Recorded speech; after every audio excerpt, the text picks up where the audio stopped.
that man should be alone. I, not you, I will make, because I know what's best for you. I know you have a preference, but I will make him a helpmeet for him. Verse 19. And out of the ground the Lord God formed every man of the field, every beast of the field, every fowl of the air, brought unto them Adam to see what he would call them, and whatsoever Adam called every living creature, that's the name thereof. Next verse. And Adam gave names to all the cattle and to the fowl of the air and to every beast of the field, but for Adam there was not found anybody. 1 Corinthians chapter 15, verse 45. It's going to make sense in a minute. And so it is written, the first man, Adam, was made a living soul. The last, notice it didn't say the second. The last Adam was made a quickening spirit. Interesting, because in the garden we find the first Adam. That's good. Paul, as he's writing to the church at Corinth, is describing what we call the second or the last Adam. Not to be confused with either one of them, although there are similarities, they are as different as they are the same. Which is why I want to talk today on this subject, fraternal twins. You may be seated in the presence of the Lord. Fraternal twins.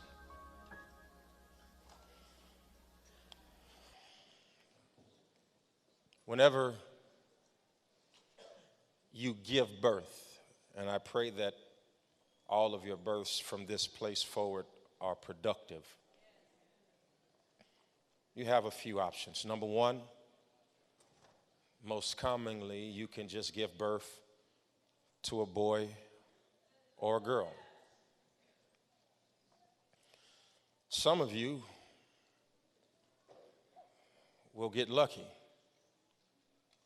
and have two at a time. Somebody said, I don't know how lucky that is, Reverend Baggett. It's lucky if you want to get both of them out of the way at the same time. If you have twins, you have twin options. Aside from Siamese twins, which is a zygote that began the process of splitting but never completed, you have the proposition of having identical twins or fraternal twins. Contrary to popular belief, I know you know this deep down inside, but we typically tend to identify identical twins based on how they look. We'll look at two people, they're twins, we'll look at them and say they look just alike, they must be identical twins, but the truth is sometimes you can look alike and be fraternal. Likewise, you can look at two twins, they have nothing in common, they don't even look like brothers or sisters, and then you'll look within the DNA molecular structure and find out that they are actually identical twins. Because identical and fraternal are not defined by looks, but it is defined by the process that takes place within the womb.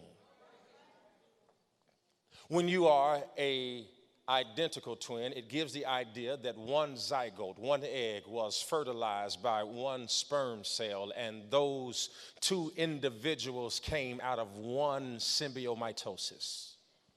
One egg produced two souls, but fraternal means that somewhere in the process, the one egg split into two.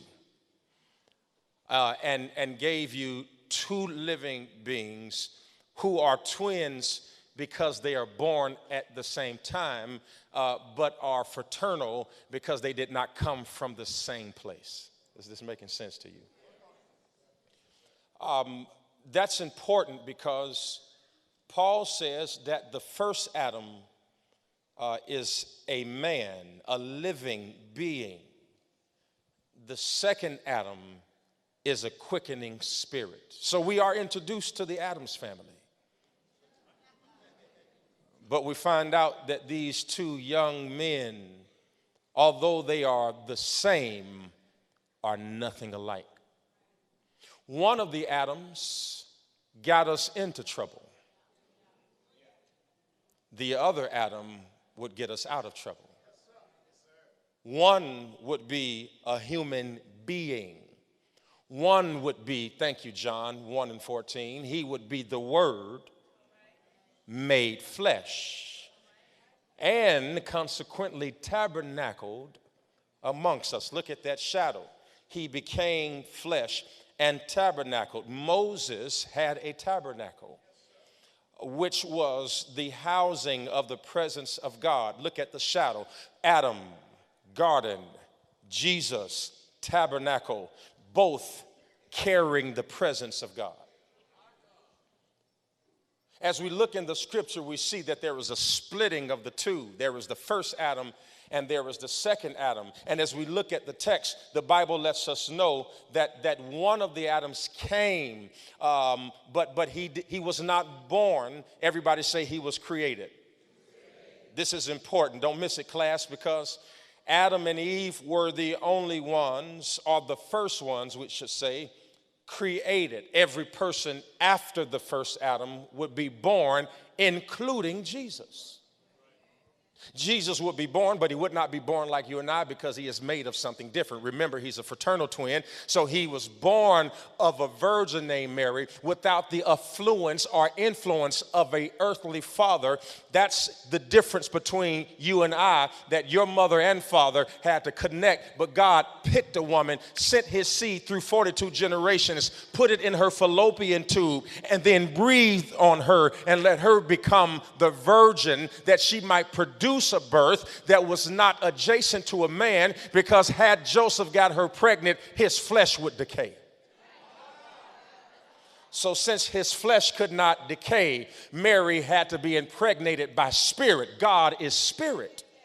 And so he is Abba Father. He is the beginning. He began before the beginning began. God never became. He always is. You can never connotatively nor accurately discuss God ever as was. Because if you ever attach was to him, then it is a past tense terminology, and God is a very present help in the time of storm. And the reason why I know that you must always present him in the present is because he always presents himself in the present. In fact, while he was standing in eternity, he spoke to himself and said, "Let us make man in our image and after our likeness." And when we get to the place where Moses is sent to Egypt to take Israel out of captivity, he says, "I'm going to go there," and I stutter, "They're not going to accept me. Who am I supposed to tell them who sent me?" He did not say, "Tell them the one who was and is to become." He says, "Tell them I am sent you, because I want you to know, and I want you to tell Pharaoh that the man that is about to cause an eviction notice never began. He always was. And since Pharaoh I always is, then I is before you brought them in. I know it doesn't sound like correct English, and I know you're like, what are you talking about? His ways are not our ways, and his thoughts are not our thoughts. He is. Somebody say he is. He always is. He never was. Stepped out on nothing, spoke to nothing, and something became. Can you imagine that when God created the world, he stepped out into a solar system that had not yet begun to spin, spoke into existence out of molecules and molecular structure that had not yet coagulated, and called things that were not as though they were, and said, "Let there be light." And there was light. And he goes into the garden and he bends down into the dust. Remember, every man was born, Adam was formed, and he bent down in the dirt and began to spit in the dirt, and we began to see man. Look at that dirt and spit. See, remember, there was a blind man that could not see, and God bent down in that same dirt and spit on it, put it on his eyes, and told him to go wash in the pool, and he began to see, because there is something about spit and dirt that causes illumination. And so God goes down into the dirt and then forms man. And watch this, he forms him, gives him a spleen, gives him lungs, gives him vertebrae, gives him sinews and structures, gives him capillaries, and gives him veins, and gives him all of the accoutrements of human articulation, gives him cartilage in his nose and in his ears, gives him eardrums, and gives him stem cells and brain cells, and gives him optical abilities, gives him eyes, and he still isn't. Because although he has been formed, the Bible says God bent down in the dirt and formed man, breathed into his nostrils the breath of life, and then man became. Y'all not here with me? Because sometimes you can have a structure and still not be it. Are you here with me today? You can have a man and still not have a relationship. You can have a woman and still not have a marriage. Because why? Because you got to wait on God to breathe on it. I wish I could tell you that the reason why some of y'all are stressed out is because you in some God ain't breathing on. I wish I could tell you that you formed it and it looked like it got structure because you got somebody's hand to hold, and it looks like structure because you ain't cold at night, and it looks like structure because you got somebody to share your troubles with. But how many of you know you better wait on God to breathe on it? And they that wait on the Lord to breathe on it shall renew their strength. Slap somebody and say, wait on God to breathe on it. God, Bill Cole, he breathes into him the breath of life, but then causes a problem. He causes man to be allergic to his own substance because God breathes into dust. But if we breathe in dust, we sneeze. The reason why is because he doesn't want us full of ourselves. He doesn't want us puffed up. So he creates us out of something that we cannot inhale. Because it is his way of keeping us humble. His name is Adam. I feel the Holy Ghost. His name is Adam. Adam. Adam. Adam. Not only does his name mean ground, but it also means man. Watch this. His name is Adam. He is Adam, but he is made of Adam. And all of our bodies are nothing more than a collection of atoms. He is what he is. He is what he was. He's named after what he is because there is no way for you to be what you're not made of. What you are named is what you will eventually be. His name is Adam. He is made from the dust. He is made from the ground. God breathes into him the breath of life, and then he becomes. I'm telling you that whatever you have formed, whatever book you have written, whatever company you have started, baby, don't start it until you ask God. Lord, I wish I had a church to breathe on it. Matter of fact, give 3 people a high five and say, I'm asking God to breathe on it. God, yes, share. He formed it and he breathed into it and it became a living soul. He says, Adam, I'm going to place you in the garden. I'm going to put trees everywhere. But then I'm going to put you in between 2 trees. Knowledge and life. And the reason why I got to put you in between 2 trees because we're fraternal twins. And when I get to Calvary, I will be between 2 trees. Are y'all here with me today? I will be hanging on a cross, and I will have knowledge and evil on the left, and another one will have life, because he will say, when you come into your kingdom, remember me. You will be in the Garden of Eden, and I will be on the hill of Golgotha. I will die in a garden and will be raised on the 3rd day. We're fraternal twins. We're not in the same garden because your ways are not my ways. We're not in the same garden, but we're in the same situation, because in order for you to get what you want, you're going to have to suffer with me.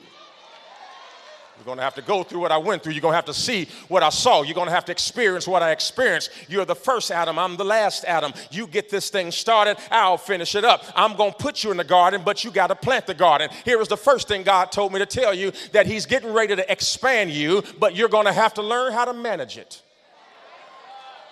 You're going to have to touch somebody and say, you're going to have to learn how to manage it. That's why God is not giving you any more in this season, because all you do is complain about how tired you already are. That's why he's not giving you more in this season, because you're always talking about how sleepy you are. That's why he's not giving you any more in this season, because you're already complaining about what you have. If you're going to get more, you're going to have to learn how to manage what you got. If you want a husband, you can't stop being a mama. Come on, talk to me, somebody. Whatever you got going on, God says, I'm going to add to your plate, and you're going to have to learn how to manage it. So don't ask for a husband if you don't want to cook. Don't ask for a wife if you don't want nobody to spend no money. Holler back at your boy. You're going to have to learn to manage it. Most people want a job they can't manage. God, give me a husband. How are you going to get a husband and you're already stressed out as a single mother? You ain't doing nothing but getting a grown kid in the house who also going to want to eat and also going to want to stroke. Somebody say manage it. Y'all not here with me today. And let me tell you something. The Bible lets us know that Adam is comfortable and he is finished. Because let me tell you something about a man, ladies. Whenever he doesn't have work, he finds it. So women, let me help you. Keep them busy. Okay, y'all slow? Y'all don't understand what I'm saying?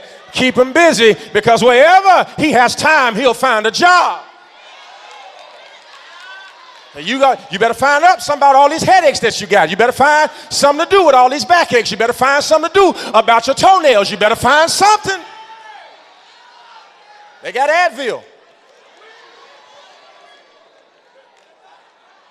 Tylenol, extra strength, just in case you need assistance.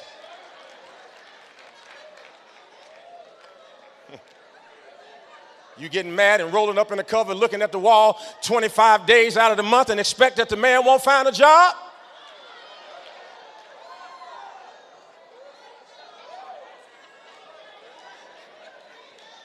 Nobody got time for that. Everybody say manage it. Say it again, manage it. I don't even want to talk about Eve because she's really irrelevant to the conversation. By the time Eve shows up, the world has already been created. By the time Eve shows up, the rivers are already flowing. By the time Eve shows up, the sun is already in its socket. By the time Eve shows up, the moon is blushing behind the sun, borrowing sunlight that it might be seen in the evening. By the time Eve shows up, the clouds have already accumulated and precipitation has already entered into the atmosphere. By the time Eve shows up, there is a first heaven, second heaven, third heaven. By the time Eve shows up, there are already 12 gates to the city, 3 in the east, 3 in the north, 3 in the south, 3 in the north. By the time Eve shows up, there are already 48 elders in the city. By the time Eve shows up, the cake is baked.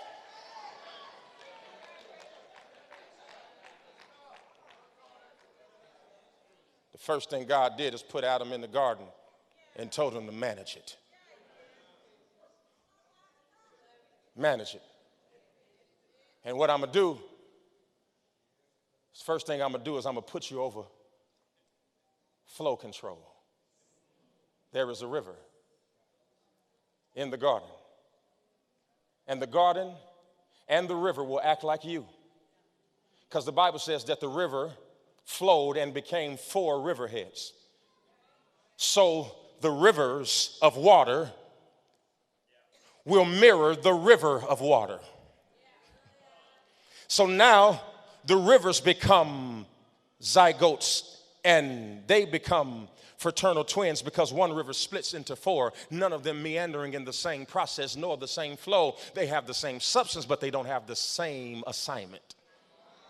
One river will flow to the east of the garden. One river will water the west. One will do the north. The other will do the south. They both have water, but they don't have the same assignment. The rivers would split, and Adam would be over the rivers. 4 rivers, Gishon, Pishon, Hidel, and Euphrates. He is over the 4 rivers.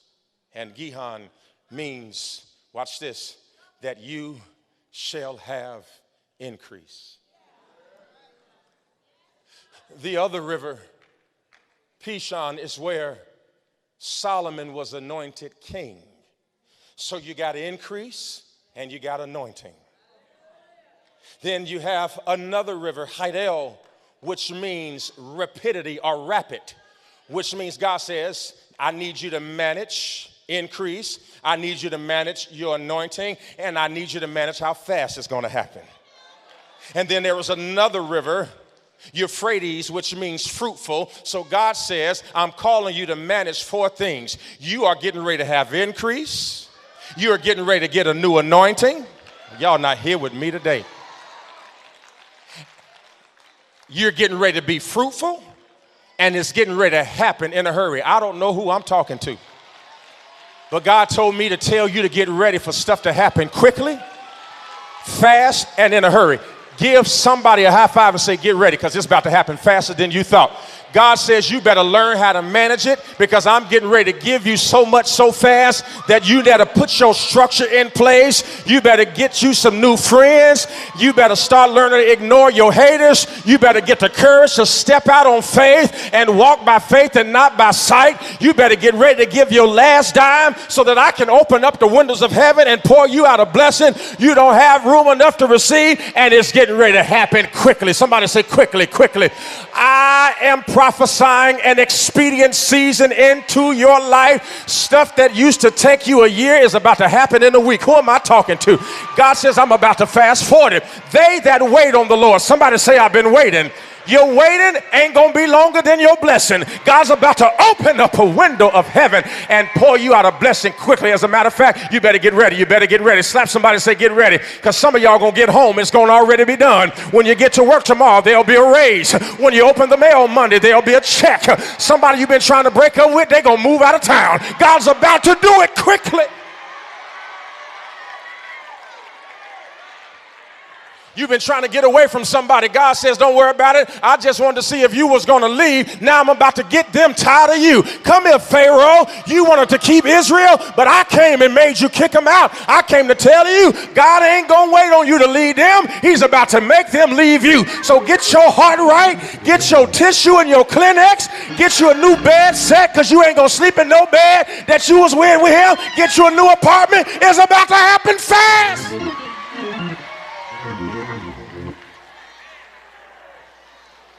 Somebody say quickly, quickly, quickly, quickly, quickly. You better be ready for a suddenly blessing.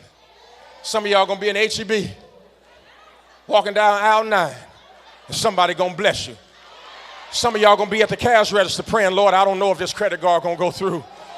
And God is gonna be touching the person behind you saying, Lord, why are you telling me to pray for these groceries? I don't know these people. Huh? God's going to put you on somebody's heart, because he says, give and it shall be given unto you. Good measure, pressed down, shaken together and running over, shall men give unto your bosom. I speak a cashier spirit in the house. God's about to put somebody in the back of your line that's going to bless you. But you're going to have to manage it. Everybody shout, manage it. You're going to have to manage increase. You're going to have to manage fruitfulness. You're going to have to manage quickness. You're going to have to manage it, because people are used to you not being fruitful. People are used to you not having increase. And you're going to have to learn to manage it, because when your car changed, they're going to say you changed. when your wardrobe changed, they're going to say you acting funny. Well, yeah, I feel like I got swag now. It ain't my fault. But something's about to happen, and you better learn how to manage it.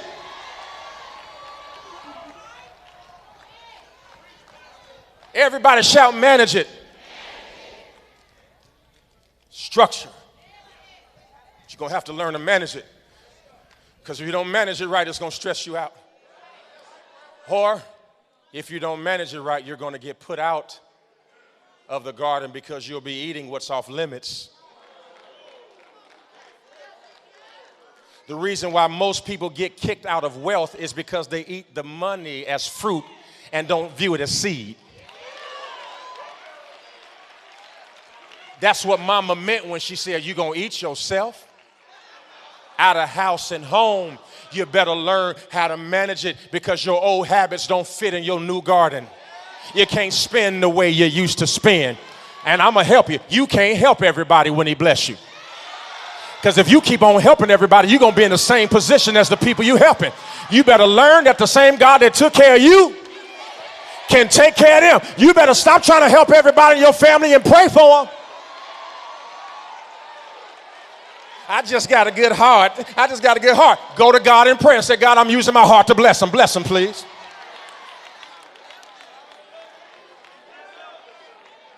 No sense of having a good heart and bad credit. You're going to have to learn to manage it. You're going to have to learn how to handle it. Manage your expectations. Manage your emotions. The reason why so many people are depressed is they don't have enough presence to dissolve the past. You got to learn how to manage your mind. You're going to have to learn how to manage your reactions. You can't react to everybody who says something to you. You're going to have to manage it. You can't cuss everybody out that got something to say. You can't want to shoot everybody that look at you funny. You can't give the middle finger to everybody who cuts you off in traffic. You're going to have to learn to manage this thing. You got to manage your temper. You're going to have to manage how quickly you fall in love. Help me, Holy Ghost. Every time you meet somebody that's cute, you think that's your husband, baby. He can be cute and not be yours, and y'all can just holler for a few days and be over. Every time you meet somebody good don't mean it's yours. Stop planning a wedding before you know his middle name. Girl, I just met somebody at the mall today, and I think he the one.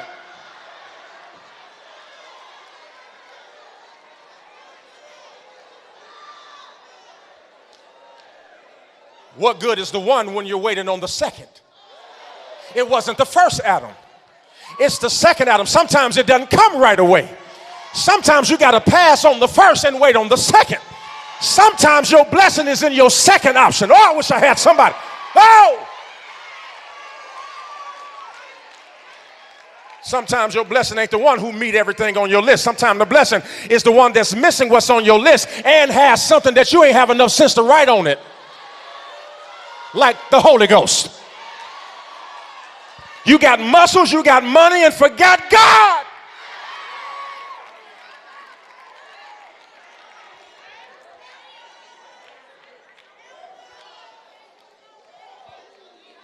Somebody say, manage it. Moses, I want you to talk to my people. Lord, I stutter. I stutter. I didn't ask you what you could say. I said, stretch forth your rod. Manage what I put in your hand.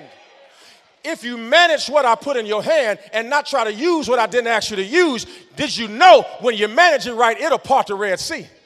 If you manage it right, it'll part the Jordan River. And let me tell you, while you're managing it, it's going to become a snake. But if you manage it right, it'll turn back into a rod. Y'all not here with me today. You got to learn how to manage it.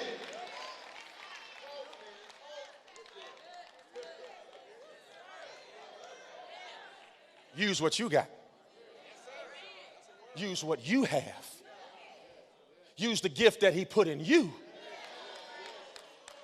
Use the mental capacity that he gave you. Manage what he gave you. Stop trying to eat off of somebody else's tree. Manage what he gave you. And I promise you, there is fruit in being you. Manage it. Come here, Ad. Come here, Adam. Get in this garden like I told you. And do what I had said. You got it? Yes, sir. Now, after you manage it, you're going to have to call it.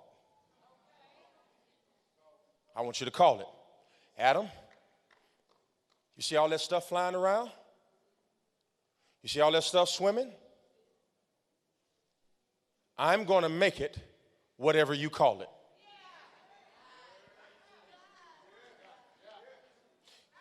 Right now, it's just a beast. You want it to be a tiger? Call it a tiger.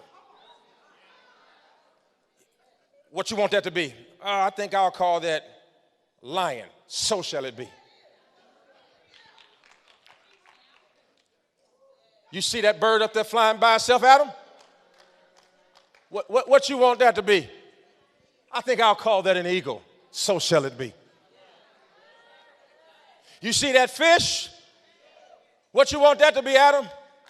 I'm going to call that a salmon. So shall it be. Whatever you want it to be.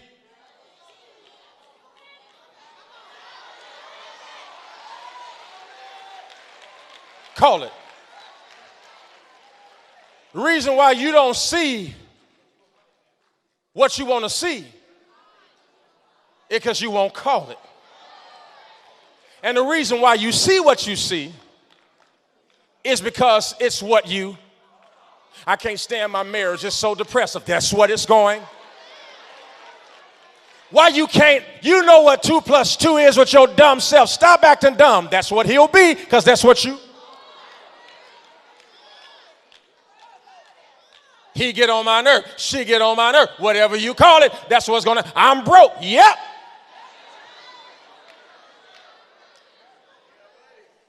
I'm single. Uh-huh. Because it's going to be whatever you call it, which means that sometimes your language has to disagree with your circumstance. I am not single. I just don't settle. Matter of fact, I need every single woman in here right now to tell a person sitting next to you, in about 2 months, you're going to have to move because my boo going to be here with me. Just going to tell her.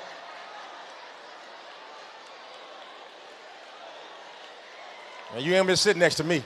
I don't want no trouble. Some of the sisters say, well, he can sit behind me. I got to test him out. He can sit behind me. I don't know if he's going to sit next to me because I still got a few more options in here.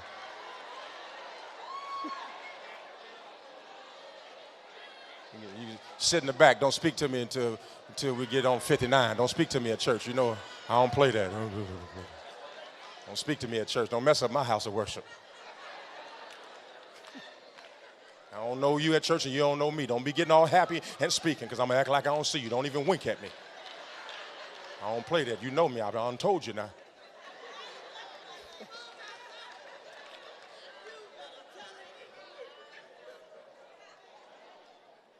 Speak those things that are not as though they were. Your language ain't right. It's going to be whatever you call it. Chicken. Okay. You remember in 1 Kings, the Bible says that it was going to be no rain for 3 years. God caused a drought. Everything had dried up. Matter of fact, it dried up so bad that a raven had to bring Elijah food to eat. But Elijah said, enough of this stuff. It ain't rained for 3.5 years. He says, I hear the sound of the abundance of rain. And even though God didn't have rain on the forecast, because Elijah put it in his mouth, God made it rain. If you would just get out of your circumstance and get out of your feelings and have enough courage to speak the opposite of what you see, God would make everything start to align with you. I wish I had somebody in here right now that'd get something on your lips and say, devil, I'm about to speak myself into a miracle. I'm about to speak myself into a healing. I know the doctor saw spots, but I didn't see any. I know the doctor said I was sick, but I feel well. I know that my status says I'm single, but I see a mate, because it's going to be what you say.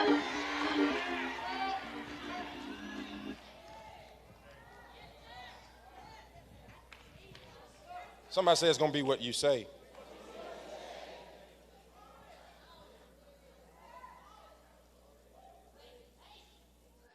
I'm blessed and highly favored.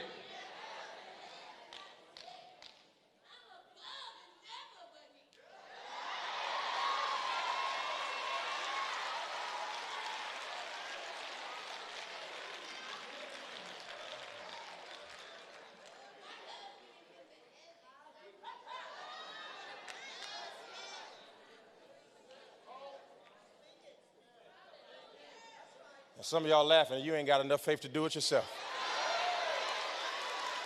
Because you too cute and you got a reputation to maintain. But when you're desperate and when you need something from God, you'll push through a crowd and say, if I could just get to the hem of his garment, I know I'll be made whole. I dare you slap your neighbor and say, over the next few seconds, I'm about to make a fool of myself, because ain't nothing good coming out of my comfort.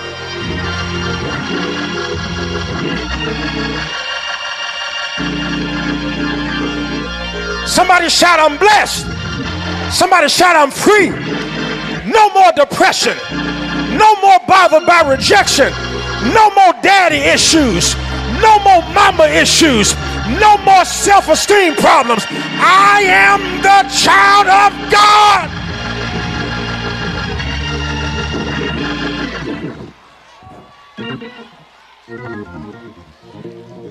I learned that some of y'all too cute to get blessed. You just want to sit in church and be cute, and you want to worry about your little mascara. You want to worry about your little blush. You want to worry about your edges because you know if you sweat, they're going to start puffing up. Brother, you too cool because you know you trying to be suave because you hope she catch you out the side of her eye and you don't want to be seen with the ugly cry. So you want to be in church and you want to be cool, but let me tell you something. Ain't nothing cool about having the same situation year after year. Ain't nothing cool about struggling the same after year. That's what was wrong with the man at the pool of Bethesda. I have nobody to put me in the pool. I'll let you look at somebody and say, I ain't gonna wait on nobody to put me in. I'm about to roll until I get in there. I'm gonna roll myself until I get in the pool. I might not be able to walk, but I'm gonna roll myself. I wish I had somebody that'll shout until you feel better. Shout until the miracle comes. Shout until the blessing comes. Let everything that has breath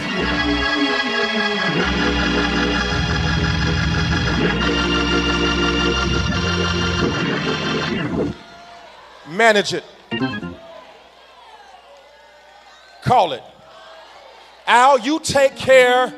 Al Green, you take care of what you are supposed to take care of, and I will take care of what I'm supposed. I'm talking to you, Al. Don't be distracted. Look at me. Call it what it is.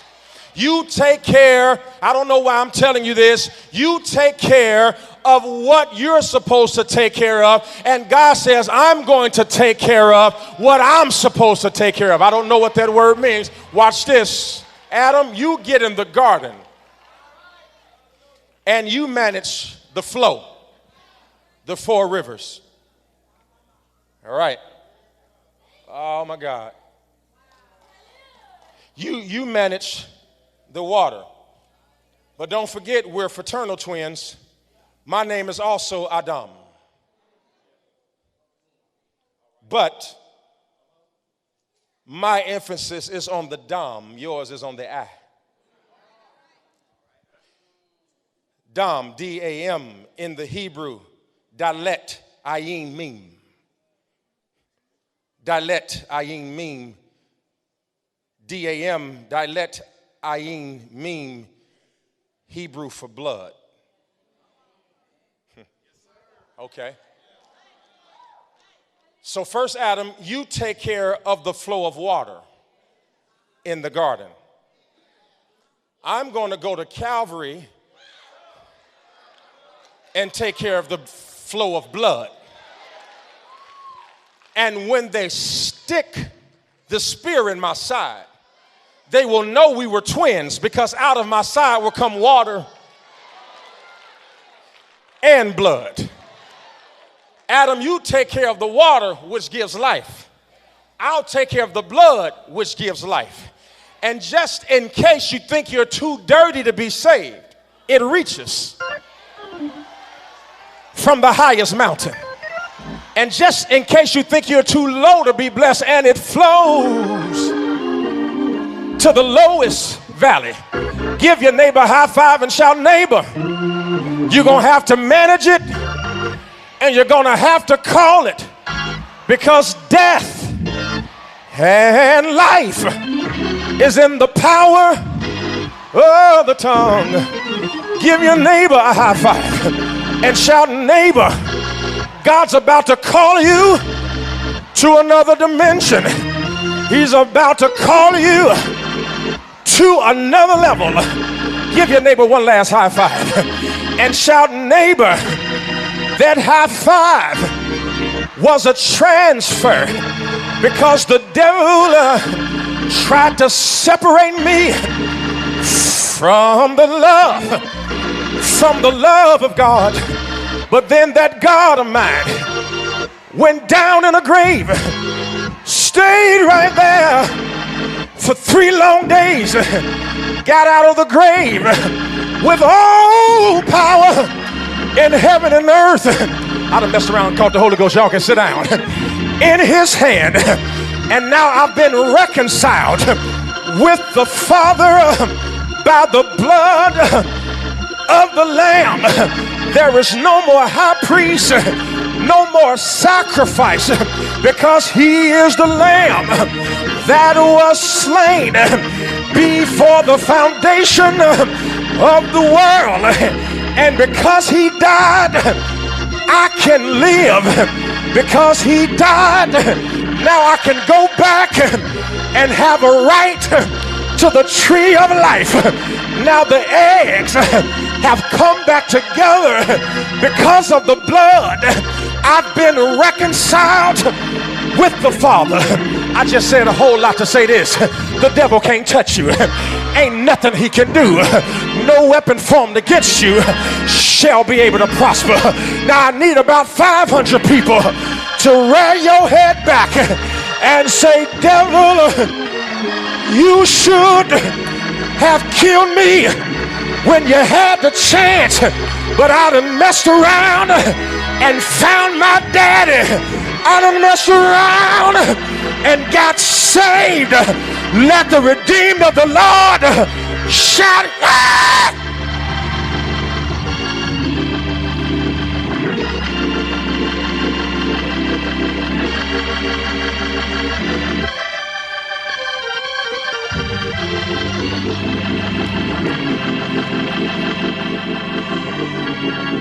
Listen, the first Adam, some sages say he was supposed to live 1,000 years, complete millennium. This is a message for millennials. Look at me. He was supposed to live a full millennium. This is for millennials.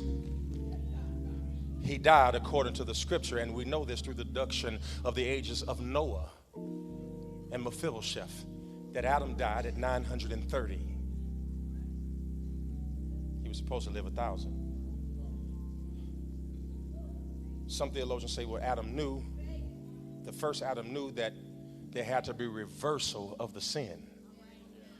So what he does is he deduces 70 years from his life and gives it to David. Because David lived 70 years and he was king over Israel for 40 years, and the Bible says that Jesus came through the line of David. He took 70 years out of the millennium. See, here's the problem with millennials. You're only giving half of yourself. You're only giving a part of yourself. And you want the whole thing for half the effort.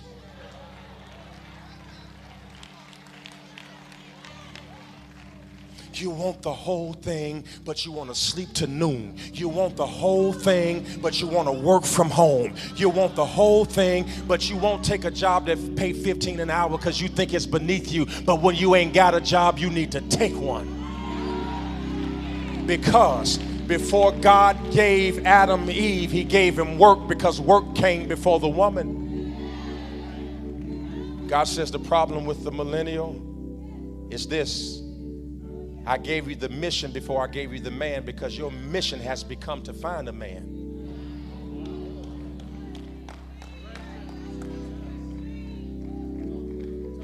And Adam, you're depressed because you're looking for your solution outside of yourself. It was in you the whole time. That's why when you needed help, I put you to sleep and pulled it out of you. You could have got it out of you when you were woke, but you didn't know it was inside of you. Everything you need is inside of you. Your happiness is not outside of you, it's inside of you. Depression won't be cured from outside of you, it will be cured from inside of you. It's in you. It's in you to call it, and it's in you to manage it. You don't need nobody to help you to find yourself. You find yourself and then find the help.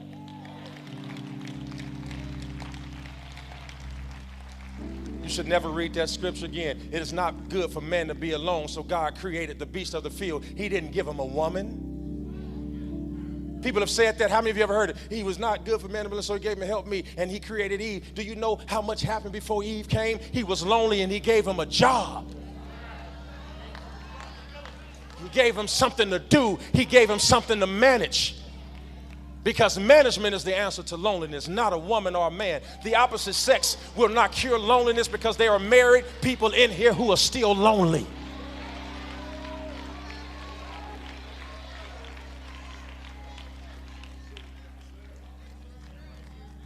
Get off Tinder.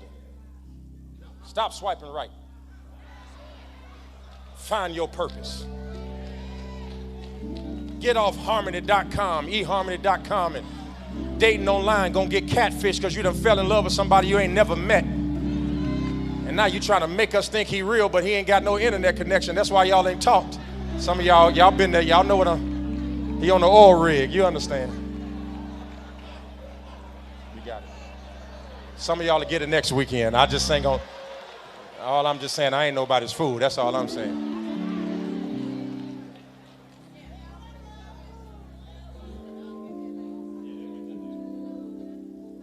It's in you. It's in you. And when you find out what's in you, you'll find what you've been looking for. The first Adam managed it and called it. The second Adam restored it. God's about to restore unto you everything that the enemy has taken.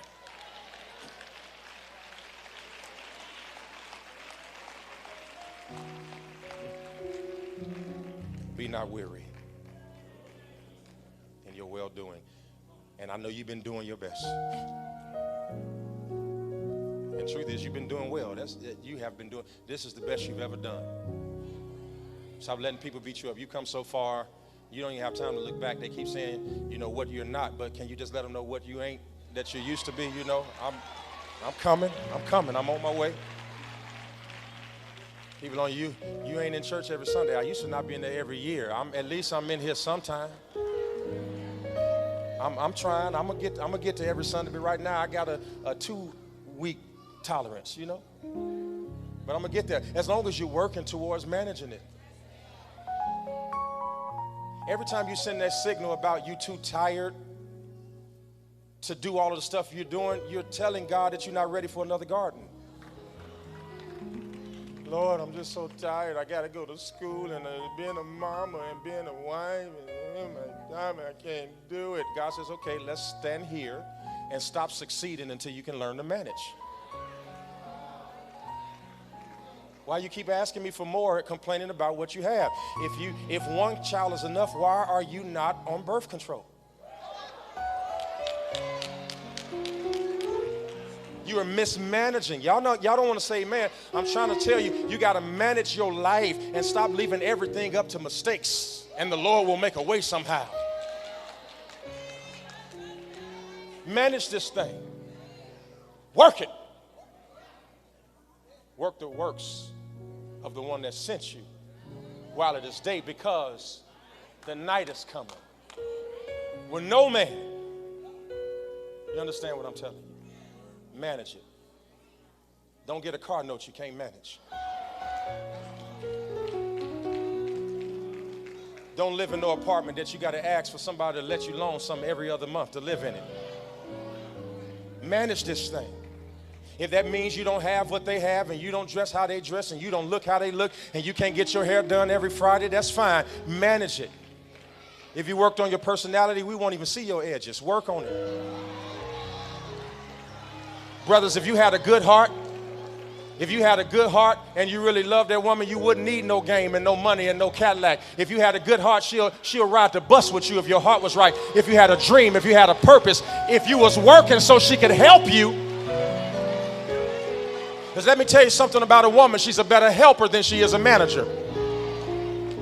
The reason why our women are so stressed out is because they're doing a man's job because the men are not in position to do theirs.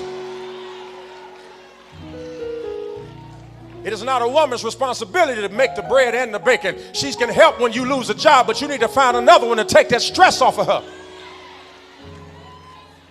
She ain't made for it. A woman gonna break under that pressure every time. It's too difficult for her. She's to help you, not carry you. And women, let me help y'all, because some of y'all be so desperate that you promise to carry until it get heavy. And then you want to break up after a year because he won't work. He wasn't working when you took him. I'm tired of doing it all by myself. You was doing it all by yourself in the beginning. What's the problem now? I hope I just broke your little feelings and bust your little bubble, because you're going to have to manage this thing. You're going to have to manage. You got 4 rivers: increase, rapidity, fruitfulness. You're going to have to manage it all. Not only are you going to have to manage 4 rivers, but you got 4 seasons. Not only do you have 4 seasons, but you got 4 corners, because it's coming from everywhere: north, south, east, and west. The Bible says in Revelation chapter 7, there are 4 angels that are coming to mark our foreheads, so that when the beast comes, that he will not destroy us, because we will be marked. You got 4 angels coming. And you've been marked for success. You've been marked because you are a prize. And you were created in the image of God and after his likeness. You are the handiwork of God, the penmanship created specifically by God, and for his purpose. And when you find out God's purpose for you, you will see your garden grow.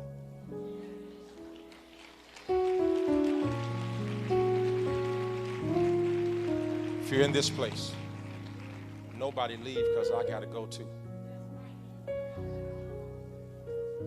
If you're in this place, stay right where you are.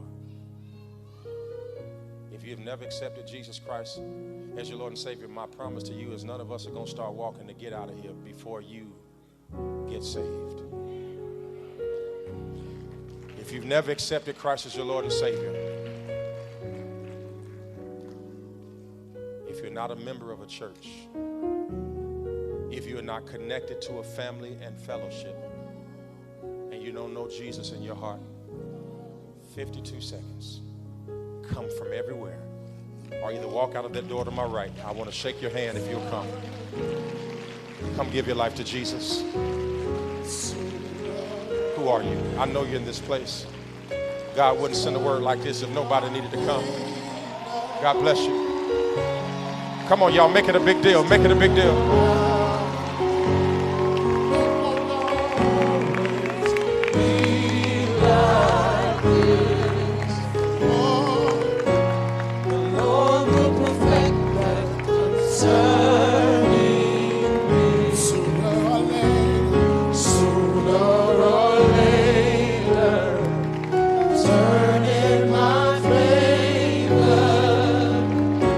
Lighthouse, he's turning around. He's turning around for me.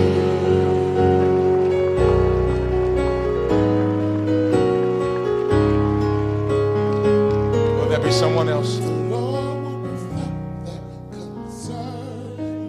Come on, everybody says, sooner or later. Sooner or later, he's gonna turn in my favor.